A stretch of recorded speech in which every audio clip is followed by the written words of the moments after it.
Olá pessoal, eu vou aqui tecer o meu comentário a respeito do depoimento do possível golpe, né, que tem existido no dia 8 de janeiro de 2023, em que os acontecimentos estão aparecendo aí na internet, na televisão, com o julgamento do ex-presidente Jair Bolsonaro, mas toda aquela equipe militar que está envolvida nesse até então possível golpe.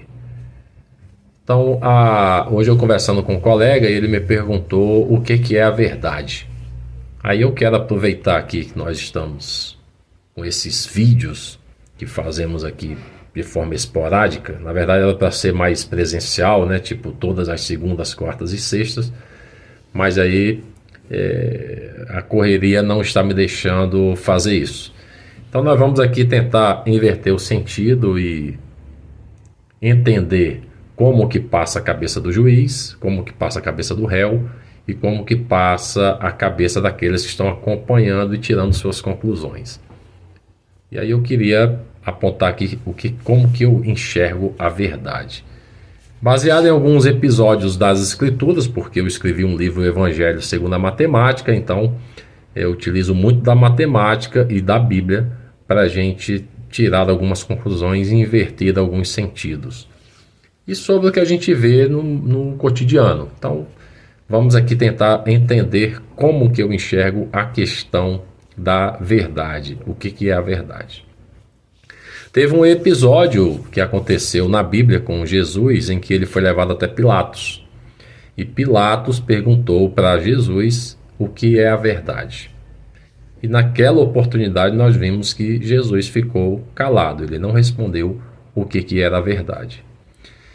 Em alguns acontecimentos jurídicos, né, quando o réu ele vai depor, ele tem a possibilidade de ficar calado. E aí, quando é feita uma pergunta, ele diz, não, eu vou preferir ficar calado. Então ele prefere ficar calado.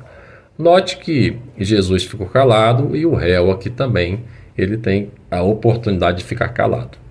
E a terceira opção de verdade é quando duas pessoas acreditam na mesma coisa, porém algo faz com que elas pensem de forma diferente a ponto de, mesmo acreditando na mesma coisa, elas acham que a verdade dela é que prevalece e não a do outro, mesmo os dois acreditando na mesma proposta. Como se fosse eu acreditando em um time de futebol qualquer, uma outra pessoa também também torcendo pelo mesmo time, e aí a gente conclui que o time não vai bem e o outro acredita que vai mal. Olha, esse time está indo muito mal. Eu digo, não, ele está indo muito bem, eu gosto do técnico, eu gosto daquele jogador, mas aí já o outro já não gosta. Isso vai fazer com que a minha verdade prevaleça sobre a verdade dele. Então, ele concluiu que aquilo ali é verdade e eu concluí do meu lado aqui que isso também é verdade. Então, vamos lá agora resumir isso. Como que a gente enxerga a verdade? E te dar uma dica como que você vai saber se você está vivendo a verdade ou não. Então, assim, Jesus, ele é a verdade, ele é o caminho, a verdade e a vida. Então, o caminho, a verdade e a vida é Jesus. Então, todas as vezes que alguém vier discutir com você, lhe afrontar, discordar de você, e você for a verdade, você tiver convicção de que você tem a verdade, você fica calado, você não fala nada.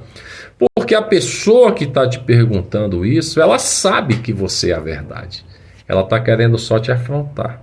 Então Pilatos, na oportunidade lá com Jesus, ele quis questionar uma coisa que ele tinha certeza que era verdade mesmo, porque antes da condenação de Jesus, antes dele ser entregue para ser crucificado, ele falou, vou aqui lavar minhas mãos porque eu não vejo nada errado em você.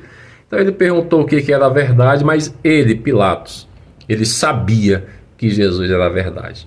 E aí Jesus ficou calado, porque nada que ele falasse iria mudar o que Pilatos queria fazer com ele.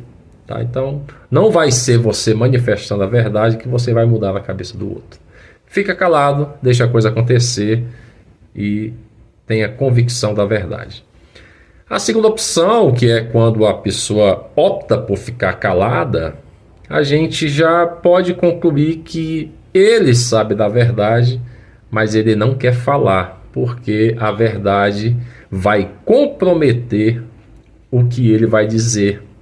O que ele disser vai comprometer, ele pode ser preso, pode apanhar, ele pode acontecer alguma coisa com ele. Só que a pessoa que está acusando lá, de repente não sabe qual é a verdade. Cara, diga aí, você tem a oportunidade de falar a verdade. E a pessoa opta por ficar calado.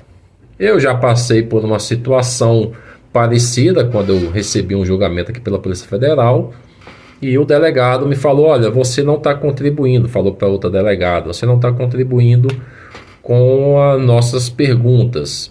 Naturalmente que eles queriam uma resposta que eles imaginavam ser a mais apropriada. Só que eu falei para eles: olha, eu não estou interessado aqui por muito tempo ou pouco tempo que vou passar preso. Eu quero que seja dita a verdade e a verdade vai determinar se eu vou passar muito tempo ou pouco tempo. Mas eu não fiquei calado em nenhuma pergunta, porque tudo que foi me perguntado, eu sabendo da verdade, eu manifestei aquilo que realmente havia acontecido. Então essa é a segunda opção, quando você tiver a verdade e alguém quiser saber da verdade porque ela não sabe da verdade, aí você vai e fala. Na primeira oportunidade, quem perguntou e quem questionou sabia que o outro estava com a verdade. Aí você fica calado. Na segunda opção, ela não sabe, ela quer saber, e você tem a verdade, você vai lá e fala. Isso é a verdade. E a terceira opção é o seguinte: a pessoa acredita em Deus, mas ela é católica. A outra acredita em Deus, mas é evangélica. A outra acredita em Deus, mas é espírita. E aí, quem está com a verdade? O católico, o evangélico ou o espírita? Então, como que se resolve uma situação em que três pessoas acreditam na mesma coisa e defendem suas verdades? Respeite-as. Quando for nessa situação, respeite a verdade do outro. Ela, afinal de contas, acredita na mesma coisa que você. Então, essa é a minha percepção em relação à verdade. Calar-se, falar e respeitar é o caminho da verdade. Eu sou Marcos Amaro, Invertendo Sentidos.